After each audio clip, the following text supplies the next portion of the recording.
Hello and welcome to DD India. We are now going to the live press briefing by the Ministry of External Affairs of India, where Foreign Secretary of India Vinay Mohan Quatra is going to address. ERNTP in the Ministry of External Affairs, as well as Sri Raghuram, Joint Secretary, Policy Planning and Research in the Ministry. So without further adu, I will hand over the floor to you, sir, for your remarks. Thank you very much, Arindam, Kumaran, Raghu, JSPPNR, and friends from the media. Thank you very much, and coming at this late hour, really, in the evening, that too on Friday, for this briefing on the just concluded second Voice of Global South Summit. In fact, I'm just coming back from the concluding session to share with you as to what happened at this day-long summit today. You would recall the first summit, the first Voice of Global South Summit, was held earlier this year in January 2023, and building on the momentum of the achievements of the first Global South Summit, with the strong leadership of Honorable Prime Minister, it was decided to hold this second summit, Voice of Global South Summit, today. The summit, like the first summit, had leader sessions, the inaugural and the concluding sessions, and also the 8 ministerial sessions, which included 2 sessions of the foreign ministers, one devoted to the larger developments around the world and how they impact Global South, and second more on developmental agenda of the Global South. There were also 1 ministerial sessions each of education, finance, environment, energy, health, and commerce. I would later be happy to share with you priority of each of these ministerial sessions, so that you get a sense of what was the nature of deliberations in the room for each of the ministerial sessions. Should you be interested in greater details on the specifics of individual minister session, I would be very happy to share them also with you. In terms of the theme, the overarching theme of the second summit today was Together for Everyone's Growth with Everyone's Trust, which echoes essentially India's philosophy of Vasudhaiva Kutumbakam and is an extension of Honorable Prime Minister's vision of Sabka Saath, Sabka Vikas, Sabka Vishwas, also using it as the guiding principle for the progress of our cooperation within the framework of Global South. Some specifics to share, and you would have witnessed that through the live telecast of the inaugural session in the morning. The Prime Minister also inaugurated the Global South Center of Excellence, which will be called Dakshin, that stands for Development and Knowledge Sharing Initiative. You would recall this was one of the decisions that the Honorable Prime Minister had announced at the concluding session of the first summit. We have been working on its implementation for the last several months, and Prime Minister inaugurated that session earlier today. The Global South Center of Excellence will work as a think tank, will also work as a repository of knowledge and development initiatives in order to interface with the Global South and seek out ways for forging stronger collaboration with its counterparts in the Global South countries, essentially ensuring that how our capacities and other capacities of Global South can be exchanged among the countries of the Global South.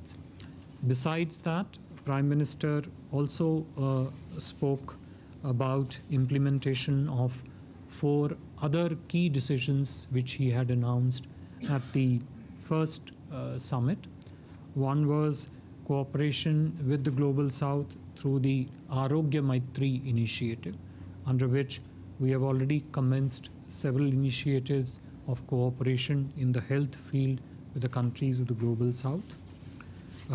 Similarly, under the platform of Global South Science and Technology Initiative, which was again announced at the last summit, cooperation has advanced between India and other countries of the Global South.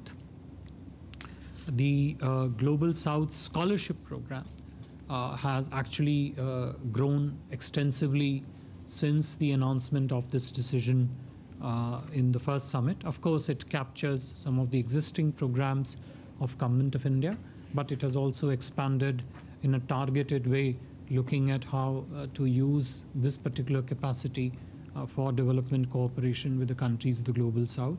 And Global South Young Diplomats Forum. This is again something which has already taken off in a very strong way, and we hope to grow and progress it on it further. If I was to share with you briefly three things. One, to share with you broadly the sense of priorities of each ministerial session. Two, based on those thematic drive of individual sessions, what was seen as the shared priorities of the Global South based on the discussions and deliberations today, and then broad sentiment in the room across the ministerial sessions, and particularly during the leaders session, both the inaugural round and also the concluding session. In terms of thematic focus of each of the ministerial sessions, I would say, for Education Ministers session, the focus was on making human resources future ready. For the Finance Ministers session, the focus was on financing people-centric development finance. For the Environment Ministers, the focus was on sustainable solutions for climate resilience and climate finance. Foreign Ministers, as I mentioned, there were two sessions of the foreign ministers, and focus combining and converging the two sessions here was on Global South and One Development thematically. Energy Ministers, they focused on affordable and inclusive energy transition for the Global South. The Health Ministers, they aimed at in forging stronger cooperations in looking for solutions from the Global South for One Health. And Commerce Ministers, Global South and resilient supply chains was the focus area for the Commerce Ministers session earlier today, and Leaders session, as I already spoke to you about. Based on these thematic sessions, the shared priorities, if I was to just very briefly list out for your information, would be priority number one, and you would have heard this in some detail in the concluding session when Prime Minister spoke about them. One, about one future. The essential focus being that Global South will shape its future based on cooperation, of course, with the rest of the world, but also more strongly among the Global South countries, based on what I mentioned, the Prime Minister's philosophy of Sabka Saath, Sabka Vikas, Sabka Vishwas. Also, another point of emphasis here was reduction in the East-West dichotomy in terms of especially the development agenda. Second, a shared priority which the Prime Minister highlighted was commitment to sustainable development, and particularly with regard to climate action, base it upon a common but differentiated responsibility principle. Three, insofar as energy transition is concerned, inclusive, affordable and sustainable energy transition was something which was voiced and shared by almost all the member states in today's session. Four, people-centric development finance. Of course, it was a theme of the finance ministers, but something which came across very strongly across almost all the sessions. And one of the underlying thrust areas of emphasis there was a point from Global South to avoid situations where development initiatives and programs lead to debt trap for Global South. 5. Digital public infrastructure aimed at delivery of public goods of governance, a more effective delivery of governance, more efficient delivery of governance. 6. This is something which was echoed very strongly, pretty much uniformly, need for reforming the multilateralism, reforming the multilateral institutions, particularly the global financial institutions and the Security Council. 7. Women-led development, a very, very strong area of priority and focus. 8. Something which came across not so sharply in the first summit, but came out very sharply this time, which is the need to prioritize investment flows among the Global South countries, linking and leading to increasing development space in those countries. 9. Strengthening cooperation on countering terrorism, spread of terrorism, growth of terrorism, and its various manifestations. And 10th, the emphasis on timely and expeditious completion of the SDG 2030 agenda. These was a kind of, I would say, collective sense of shared priorities that came out of the discussions. You know, in terms of broad sentiments, which were layered on some of these priorities, which was spoken about in the deliberations across the leader session and the ministerial segment, was one universal sentiment, a sense of recognition, a sense of realization that India and Prime Minister Modi, they mean what they say. This came out in two very specific and express ways. One was everybody spoke about India's and Prime Minister Modi's leadership in getting African Union to be a permanent member of the G20, but also equally importantly in ensuring that the priorities and the interest of the Global South, the way they were voiced at the first summit, were not only just tabled for discussions at the G20 meetings and the summit, but they were also factored in the New Delhi Declaration. New Delhi Declaration, actually, as a matter of fact, if you see, good more than 50% of it focuses on items of priority to the Global South. So there was a widespread recognition of this, that India and Prime Minister Modi's leadership has ensured this, and this is essentially, you know, walking the talk, as External Affairs Minister spoke earlier today. For us, Prime Minister was very clear in articulating that India's G20 was anchored in the priorities of the Global South, and that our success of our G20, we see it as a success of Global South. And this is something which, in a way, we found in a way today's summit, Global South kind of owned up in a way to the success of the G20 as one of their own, essentially through this. There was one sentiment which was expressed that within so far as the African Union permanent membership to the G20 is concerned, there was a sentiment which came across that yes, global groupings can be persuaded to respond to the changing global realities and respond in a more inclusive fashion. I think that's what African Union membership represented, and that was echoed in the room while expressing gratitude to Prime Minister Modi's leadership here.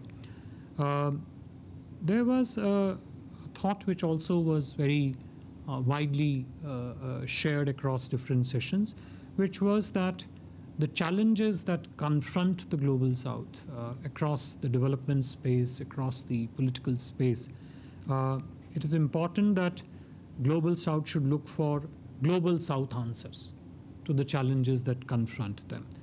but do it through cooperation, consultation and coordination, not through confrontation.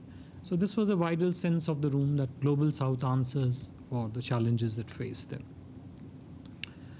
There was also a recognition and spoken about, and this has been spoken about at the last summit of the Global South also, the first one, wherein that given the nature of growing uncertainty, conflict, geopolitical tensions across the world, there is a need for Global South to speak more forcefully on these challenges and converge more extensively in searching, as the world looks for solutions to these issues.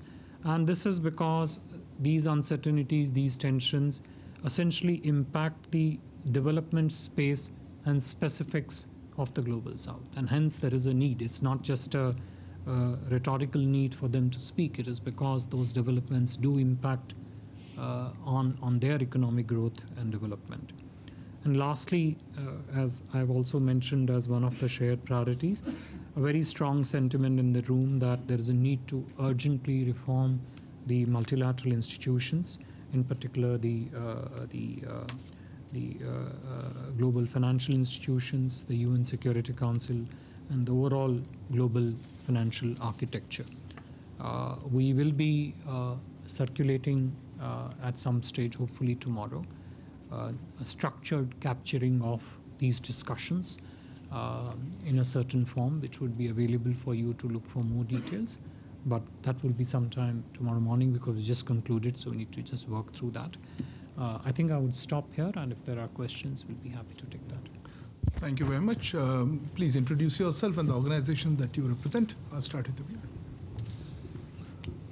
Hi, Pia with the Print. So you had mentioned that debt burden was one of the topics of discussion. Could you expand on that, and if there were any explicit concerns about China's role when it comes to this issue? Thank you. So Siddhant from WION. So how much was the focus on the ongoing conflict between Israel and Hamas? We saw the comments by the Prime Minister, but other leaders, what was the sense in the room when the leaders discussed about this issue? Yeah, please. Sir, I'm Sahil from ENI. Sir, was the India stack was also discussed during this summit, and how many countries showed interest in it? So, Shudhiranjan from Bloomberg, sir. On energy transition and, finance being available for development, if you could give us a better sense or an expanded sense of what was the kind of discussion and any actionable points that India... Sorry, on financing for development? Yes. If there are no other questions, we'll take this one and close it, sir. Yeah, please. Sir, Dhairya Maheshwari from Sputnik. Sir, my question is regarding the Sputnik India. Sir, Prime Minister Modi urged unity on among the Global South countries on the conflict, as has been asked. I just want to know if there was an unequivocal condemnation of the Hamas attack, because counterterrorism has been spelled out as one of the priorities by Prime Minister Modi. Thank you, sir. So I'll pass on. Thank you. With regard to the debt burden, this came across very strongly in multiple sessions, because financing is a kind of need which stretches across different areas of development, cooperation and economic growth of a country. It also is very structural to some of the challenges that are being faced by many of the Global South countries. So for example, it came in the leader sessions, in both the leader sessions. Some of them spoke about it. It definitely came up in the finance section, in the finance minister session. It came up in the external affairs minister session that deals with the development priorities. And the thrust of most interventions was that, look, we are facing this very strong headwinds of economic challenges because of global uncertainties. Be that as it may, alongside, we also have very clear and strong developmental priorities across various sectors. And we have the strong challenge of climate crisis, in fact, and this came across very strongly. And everybody's intervention essentially spoke of the need that when they access this financing for their development projects, for climate crisis, or for energy transitions for that matter, it should be in a manner and of a kind which does not impose debt burden on the structural parameters of the economy. It should be more sustainable. Because why should be sustainable? So that the development path that the country is pursuing is also sustainable. Development financing which causes indebtedness of a country and puts that burden on the economy will obviously make the most part of economic ecosystem unsustainable going forward. So that was the central thrust of the countries. No, I think individual countries were not really referred to because it was more of a conceptual thing. But everybody knows what kind of credit causes debt, what kind of credit is sustainable. I think underlying recognition is there. But as I said, focus was more on that. How do I make my development sustainable? And for that sustainability, avoidance of debt burden is actually quite critical. With regard to Israel, Hamas, yes, there was a fair number of leaders spoke about their concern relating to the ongoing conflict in Gaza. And if I can just capture the query that came from Sputnik also on this. Each leader spoke about their own perspective on how they look at the current situation there.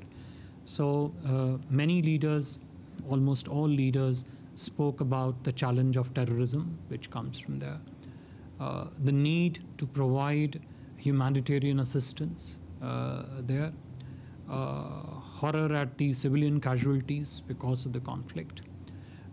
These three were kind of threads which were sort of common to almost all interventions. So it was discussed. The leaders expressed strong concern at the deteriorating security situation, which has very clear implications of all kinds in many of the countries. Prime Minister himself, you heard him, he spoke about the challenge there. So yes, there was a discussion on this to that extent. In so far as India stack is concerned, the India stack issue or its relevance for the development of Global South, again, this is something which permeated almost, I would say, all segments of the second Voice of Global South Summit, the leaders' sessions and each of the ministerial sessions. And I think the underlying driver for that is that the development public infrastructure, the digital stack of India, has interface with pretty much all segments of economy. So if you are looking at digitizing health initiatives that lead to better pandemic preparedness, delivery of vaccines, mapping of vulnerable populations for communicable or non-communicable diseases, then that is important. If you are looking at financing space, then the transparency in the development financing, the removal of transparency leading to removal of corruption in the financing space, it was discussed there. Payment initiatives, which brings about strong efficiencies in the delivery of governance. It costs less to the government and to the user to use digital payment modality. So each of these elements were discussed at some length in each of the ministerial session, and the objective essentially was that from our perspective, from Prime Minister's perspective, that look, this is something which is a capacity that India has built as per its initiatives, and India would be very happy to share it with the countries of the Global South, again in a manner that is sustainable and non-debt causing, really. And there was almost a universal appreciation that India was willing to consider offering not just other capacities, but particularly the digital space, where the intellectual property for the digital stack, the investments and the initiatives that have been taken in India are essentially all Indians. But we are very happy to see if our progress in this space also leads to the progress and development of other countries. This was the driving sentiment of Prime Minister, which he spoke about at both sessions, and I think countries, the leaders appreciated it deeply. On the energy transition and the financing, I mean, I can go into the specifics of what was talked about on energy transition. 2-3 things were very particular to when the energy transition discussions took place. One, the nature for energy transition to be inclusive, affordable, and in a manner which makes the development sustainable. So inclusive, affordable, just energy transition for sustainable development. That's a sort of broad parameter.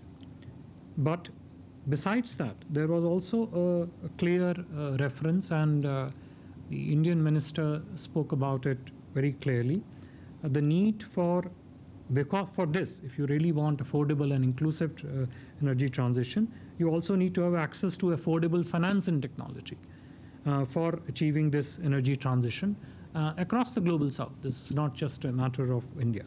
While talking of energy, there was also a sense of gratitude expressed for India and Prime Minister to expand the reach of solar energy through the International Solar Alliance to the countries of the Global South. Reach means both the capacities, the technologies, the innovations, the processes, the systems that you would build to make a harnessing of solar energy more efficient in their respective countries. Our leader, our minister, also invited countries of the Global South to join the Global Biofuel Alliance in the session. These were the broad subheads within the energy. I can go into the details, but I think you will find many of those, some of those, when we bring out the structured capturing of it tomorrow. Thank you very much, sir. Thank you all for joining today evening. My thanks also to Sri Kumaran and Sri Raghuram. Good evening. Thank you very much. So that was Indian Foreign Ministry's press briefing on the takeaways of the second Voice of Global South Summit that concluded virtually today. There were 8 ministerial sessions, 1 each on education, finance, environment, energy, health and commerce. Remember, the first Voice of Global South Summit was held in January this year. The broad sentiment, as Foreign Secretary of India was saying, that the Global South owned up to the success of India's G20 presidency, where African Union was included as part of the G20 grouping. That's it in this broadcast. DD India's News Hour with Gautam Roy follows next. Stay with us.